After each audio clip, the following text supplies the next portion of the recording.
আমি এখন অবস্থান করছি পাহাড়ের অনেক উঁচু জায়গায়। আমার পিছনে দেখেন নিচে অনেক গ্রাম, অনেক নিচে। তাই এটা একটা আলীকদম অঞ্চলের একটা দুর্গম একটা এলাকা। অনেক ভিতরে একটা মিয়ানমার বর্ডারের কাছাকাছি। তো এখানে যোগাযোগ ব্যবস্থা আগে তেমন ভালো ছিল না। এখন রাস্তা সীমান্ত সড়ক করাতে খুব ভালো যোগাযোগ হয়েছে মানুষের। তো জীবনমান উন্নয়ন একটু হয়েছে, আয় ইনকাম বেড়েছে। তাই এটা আসলে সবই সৃষ্টিকর্তার পরিকল্পনা আমি বলব। কারণ আমরা যদি ঈশ্বরে বিশ্বাসী না হয় তাহলে এগুলো উন্নয়ন কখনো সম্ভব না।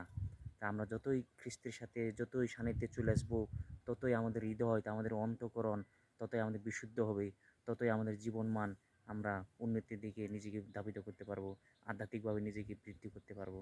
তাই আসুন আমরা প্রতিদিন আমরা প্রার্থনায় রত থাকি এবং বাইবেল পাঠ করি এবং শাস্ত্র অনুসন্ধান করি, যেন বাইবেলের সত্য সম্পর্কে আমরা জানতে পারি। এই অঞ্চলে অনেক মানুষ এখনও শাস্ত্র জানে না, বাইবেলের তারা সঠিক এ, জ্ঞান জানে না, যার কারণে তারা তাদের মতো করে বসবাস করতেছে। তৎকালীন সময়ে যেমন সদন গোমরায় লোকেরা বসবাস করতো, ঠিক সেভাবেই তারা এভাবে আছে।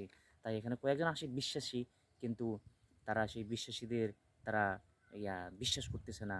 তাই আমরা আজকে এসেছি এখানে তাদের কাছে সুসমাচার দেওয়ার জন্য, তারা যেন সত্যের কাছে ফিরে সত্যের বাক্য তারা যেন পায় এবং সেই সদম গমরার মতো যেন না ধ্বংস না হয়, সেই নিনবীর মতো যেন না হয়।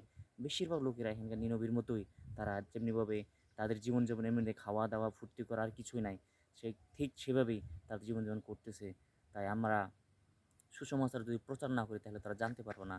তাই আমরা লোকদেরকে একটু চেতনা দিই, সুসমাচার প্রচার করি, আমরা যেন তাদেরকে সুশিক্ষা দিই। আসুন আমরা সবাই তাদের পাশেই আমরা দাঁড়াই এবং তাদেরকে সুসমাচার দিই। কয় মিনিট হয়েছে? 2 মিনিট।